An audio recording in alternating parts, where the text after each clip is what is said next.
Bienvenue dans le Feel Better Podcast. Je m'appelle Colline et mon but est de créer une communauté au sein de laquelle on prône l'amour de soi et l'épanouissement personnel. Dans ce podcast, on parlera d'émotions, de relations et d'introspection. Et j'espère pouvoir t'apporter quelques clés pour t'aider à mieux te connaître, à mieux t'accepter et à construire la vie que tu veux et que tu mérites. Bonjour à tous et bienvenue dans ce 5e épisode du Feel Better Podcast. Aujourd'hui, nous allons parler d'amour inconditionnel. L'amour inconditionnel, par définition, est un amour sans condition. Un amour qui accepte l'autre tel qu'il est, sans réserve, avec ses défauts et ses qualités. Mais attention, aimer inconditionnellement, ça ne veut pas dire accepter n'importe quoi. Car la clé de l'amour inconditionnel, c'est que ça commence par soi-même. Je l'ai déjà dit dans un précédent podcast, je pense qu'on ne peut pas donner quelque chose que l'on n'a pas soi-même. Je pense que l'amour inconditionnel s'oppose à l'attachement émotionnel. Lorsque l'on manque d'amour pour soi-même, on va avoir tendance à chercher à combler ce vide par l'amour de quelqu'un d'autre. On donne alors à l'autre la responsabilité de porter notre propre valeur. Parce que l'autre nous aime, c'est qu'on doit mériter d'être aimé. Mais s'il ne nous aime plus, c'est qu'on ne le mérite plus. Ce qui fait qu'on devient dépendant de cette autre personne pour affirmer que l'on mérite d'être aimé. Dès lors, les attentes deviennent hyper lourdes vis-à-vis de l'autre, car chaque action menée par l'autre affirmera ou infirmera le fait de se sentir digne d'être aimé. On donne littéralement à l'autre la responsabilité de notre bonheur et de notre intégrité. L'amour inconditionnel, au contraire, c'est avant tout s'aimer soi-même et garder en toutes circonstances la responsabilité de son propre bonheur. C'est connaître sa propre valeur et ne pas la remettre en question en fonction des actions d'une autre personne. C'est refuser de faire des compromis à propos de qui l'on est pour plaire à l'autre. En contrepartie, c'est accepter l'autre exactement tel qu'il est. C'est accepter qu'on ne puisse pas changer l'autre de la même manière que l'autre ne peut pas nous changer. Vous remarquerez d'ailleurs que dans attachement émotionnel, on ne parle pas d'amour. L'amour, dans sa forme la plus pure, est toujours inconditionnel. S'il est conditionnel, il n'est pas vraiment amour. On parle souvent de l'amour inconditionnel à propos des enfants, parce qu'il vient en général plus naturellement. Mais je crois qu'on peut travailler à aimer avec la même pureté les gens qui sont importants pour nous. Pour ça, il faut se détacher de nos attentes. L'écrivain Paulo Coelho a écrit « L'amour n'est ni grand ni petit, il est seulement l'amour. On ne peut pas mesurer un sentiment comme on mesure une route. Si vous le faites, vous commencez à comparer avec ce qu'on vous a raconté ou avec ce que vous espérez trouver. De cette manière, vous entendrez toujours une histoire au lieu de parcourir votre propre chemin. » Je trouve que c'est très beau et très vrai aussi. L'amour est simplement amour. Il est vrai, toujours.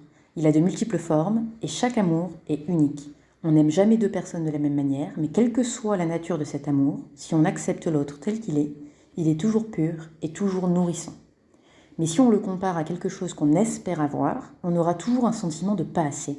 Parce que l'autre ne peut jamais être exactement tel qu'on aimerait qu'il soit.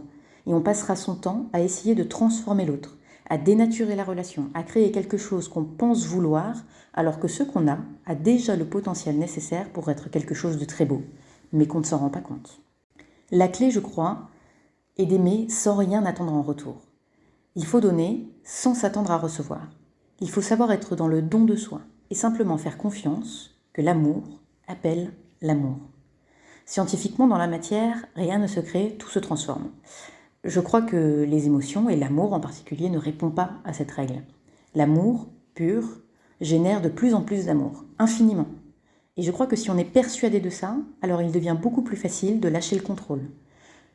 On peut ne rien attendre, car on sait que donner de l'amour apportera de l'amour. Pas forcément sous la forme sous laquelle on l'attend, ni même de la personne qu'on attend, mais donner de l'amour remplira notre vie d'amour. Et finalement, c'est ça qu'on veut, avoir une vie remplie d'amour. Le fait est que naturellement, dans une relation, on s'attend à recevoir autant que ce que l'on donne. Lorsqu'on donne du temps, on s'attend à ce que la personne en face donne du temps également. Lorsqu'on fait des cadeaux, on s'attend à en recevoir en retour. Et attention, l'amour inconditionnel, c'est pas ne rien recevoir et être OK avec ça. Bien sûr que non, vous méritez de recevoir.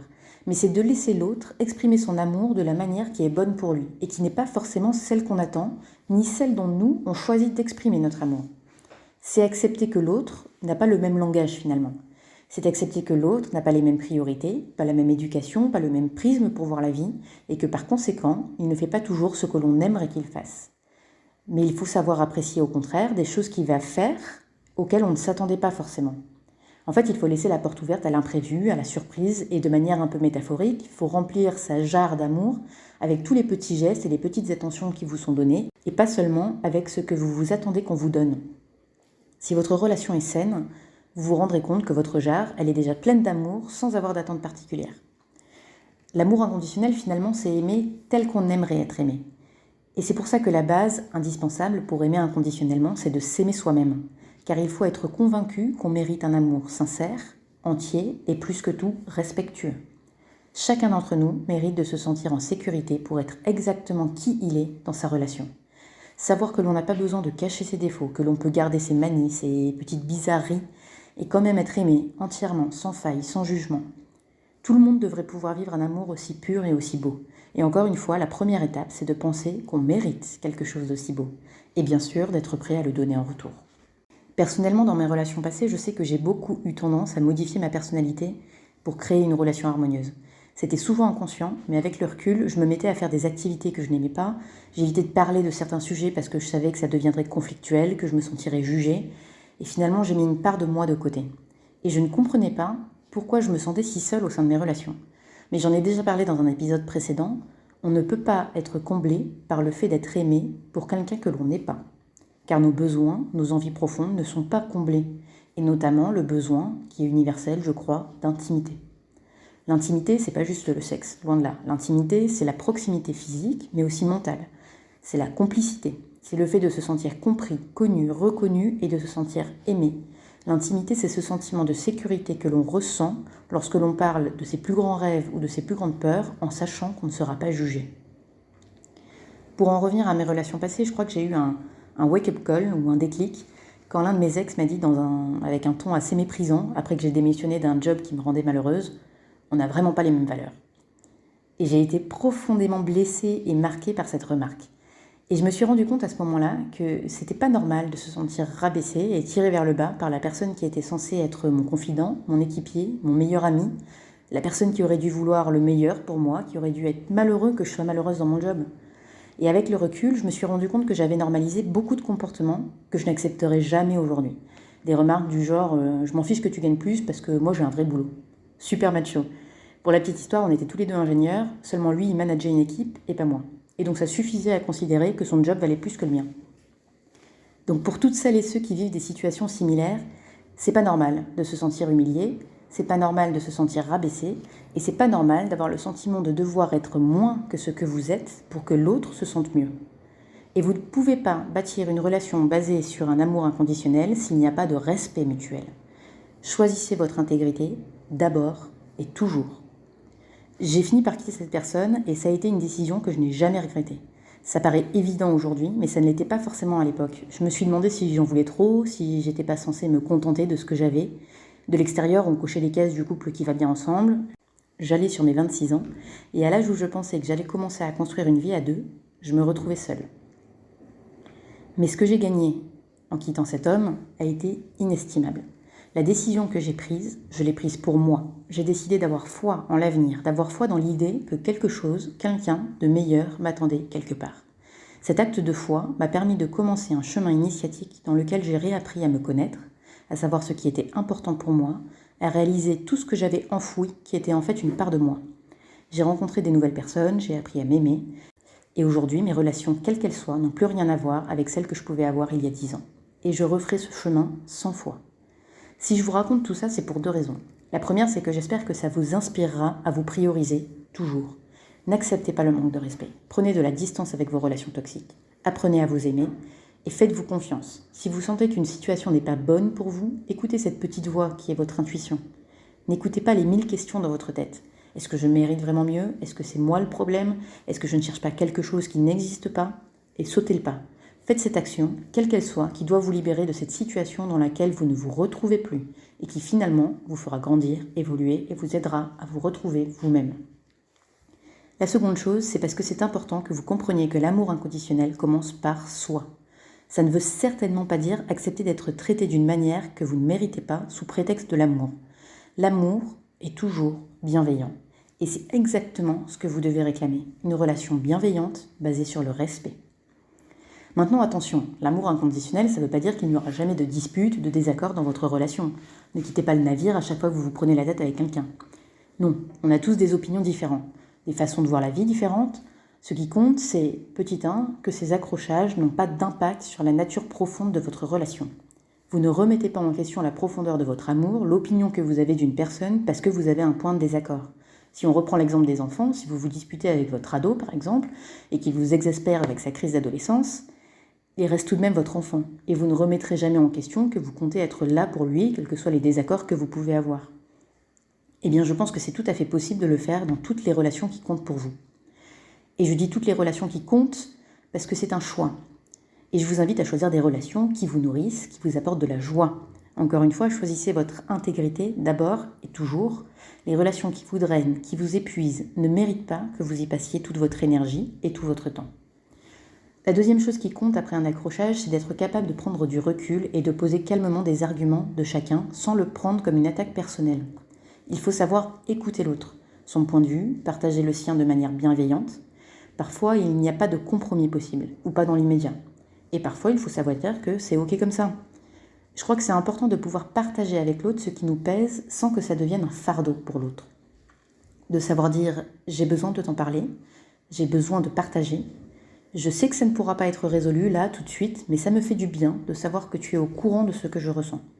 C'est en fait extrêmement libérateur. Savoir communiquer sans forcément attendre que l'autre puisse résoudre notre problème, c'est déjà un pas pour se sentir mieux, et surtout pour éviter que ce problème devienne quelque chose qui, à force d'être enfoui et non partagé, prenne de plus en plus d'ampleur, de plus en plus de place, et finisse finalement par être un sujet de discorde important parce qu'on l'a ruminé pendant des semaines, des mois, voire des années.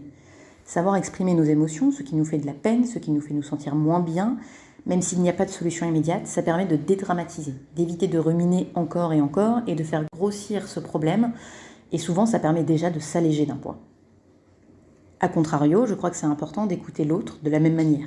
Savoir prendre ses tracas, sa peine, sa colère parfois, avec douceur. Même si on n'a pas de solution à lui proposer, même si parfois on joue un rôle nous-mêmes dans cette émotion. Savoir dire « je t'entends », je ne t'en veux pas de ressentir ça. Je n'ai pas de solution, mais je t'écoute et je serai toujours là. Je serai toujours un refuge, un espace où tu te sens en sécurité. Je t'offrirai toujours mon oreille pour t'écouter, mon épaule pour te reposer et mes bras pour te réconforter. Je crois que c'est ça aussi, aimer inconditionnellement. Offrir cet espace d'amour pur dans lequel on peut partager pas seulement nos rêves les plus fous et nos peurs les plus grandes, mais aussi ces petits moments du quotidien dans lesquels on ne s'est pas senti bien. De partager ce qui parfois, chez l'autre, réveille des parts de nous qui nous dérangent. C'est aussi un moyen justement d'apprivoiser ces parts de nous que d'en parler avec l'autre. Car l'amour inconditionnel, ça implique aussi d'accepter que l'autre est un miroir. C'est toujours vrai dans nos relations, de manière plus ou moins poussée. À chaque fois que vous échangez avec quelqu'un, il vous renvoie toujours une part de vous. Plus la relation est profonde, plus cette part de vous est importante. En général, quand il y a des choses qui vous font réagir, c'est qu'il y a des blessures en nous. Aimer l'autre inconditionnellement, c'est accepter qu'il nous renvoie parfois face à nos propres blessures. C'est pas toujours agréable, mais c'est en fait une très bonne chose, car si on prend le temps d'analyser ces situations qui nous font réagir et de comprendre quelles blessures génèrent cette réaction, ça peut être par exemple la peur de l'abandon, la peur du rejet, la peur de l'injustice, alors on peut travailler dessus et on peut guérir. Et ça, c'est un autre aspect de l'amour de soi, prendre la responsabilité de ses propres émotions. Je l'ai dit au début, il faut être responsable de son propre bonheur. L'amour inconditionnel, ça n'est pas accepter n'importe quoi, on l'a dit, et ça n'est pas non plus dire « je m'en vais à chaque fois que quelque chose me dérange », comme on vient de le dire. Quand on dit « tu m'as fait me sentir comme ça », ça n'est jamais tout à fait vrai. En fait, c'est ce que tu as dit ou fait m'a fait me sentir comme ça. Ça n'est pas « tu m'as mise en colère en ne rangeant pas les courses », c'est « je me suis mise en colère en constatant que tu n'avais pas rangé les courses ». C'est une différence très importante car vous récupérez la responsabilité de votre émotion. Et si vous en prenez la responsabilité, vous pouvez la changer. Donc lorsque l'autre vous met en face d'une blessure, vous pouvez vous demander quelle est la pensée qui m'amène à ressentir cette émotion. D'où vient cette émotion ? Ce n'est pas ce qu'il a fait ou dit, c'est ce que vous avez pensé de ce qu'il a fait ou dit qui vous amène à ressentir ça. Et c'est à vous de définir dans quelle mesure cette pensée est légitime, car l'action en face est clairement abusive, ou si au contraire, votre pensée est nourrie par vos peurs. Auquel cas, c'est une opportunité pour vous de grandir et d'évoluer. Et je crois qu'une relation saine, c'est toujours une relation qui nous fait grandir, qui nous met face à nos blessures et nous aide à les guérir. Mais encore une fois, ça nécessite de s'aimer assez pour sortir de sa zone de confort, analyser cette peur et l'affronter. En fait, ça nécessite de prendre la responsabilité de sa propre vie, de son propre bonheur, et de ne pas faire porter cette responsabilité à l'autre, comme on l'a dit au début. L'amour inconditionnel fonctionne lorsqu'on est conscient qu'on est parfaitement complet tout seul et qu'on n'a pas besoin de quelqu'un d'autre pour combler un vide. Et j'aimerais préciser quelque chose parce que j'ai entendu dans des lives ou des podcasts que porter la responsabilité de son propre bonheur, ça veut dire que le jour où vous vous séparez, pas de problème, vous serez heureux. Et je suis pas très d'accord. C'est normal d'être triste lorsqu'une personne que vous aimez vous quitte. Sinon, c'est pas vraiment de l'amour. Vous avez besoin de ressentir cette tristesse. Vous avez besoin de passer par une phase de deuil. C'est normal et c'est sain. Toutes les émotions doivent être vécues et surtout pas refoulées. En revanche, ça veut dire que cette séparation ne remet pas en cause votre valeur, ni votre foi en l'avenir. Vous savez qu'après cette phase de deuil, vous serez capable de rebondir. Vous ne vous fermez pas à un bonheur futur parce que vous avez vécu une expérience difficile. C'est ça être responsable de son propre bonheur et c'est ça un amour sain. Donc si je devais résumer les principaux messages de ce podcast, je dirais en petit 1, l'amour inconditionnel commence par soi, je l'ai dit et je l'ai redit, et c'est probablement le message le plus important, donc je vais le redire encore une fois. L'amour inconditionnel commence par l'amour de soi. Petit 2, ça implique que l'amour inconditionnel ne veut certainement pas dire accepter d'être maltraité, rabaissé, humilié, en aucun cas. En petit 3, l'amour inconditionnel est toujours bienveillant et appelle à toujours plus d'amour. En petit 4, il ne peut prendre place que si on lâche prise, qu'on abandonne ses attentes et qu'on laisse de la place à l'inattendu et aux surprises de la vie. En petit 5, il implique d'aimer l'autre entièrement, de la même manière qu'on aimerait être aimé. Ça veut dire savoir créer des espaces de sécurité dans lesquels chacun peut s'exprimer sans peur d'être jugé, peu importe le sujet. En petit 6, ça implique d'avoir la responsabilité de son propre bonheur. On ne met pas sur les épaules de l'autre la responsabilité de nous rendre heureux.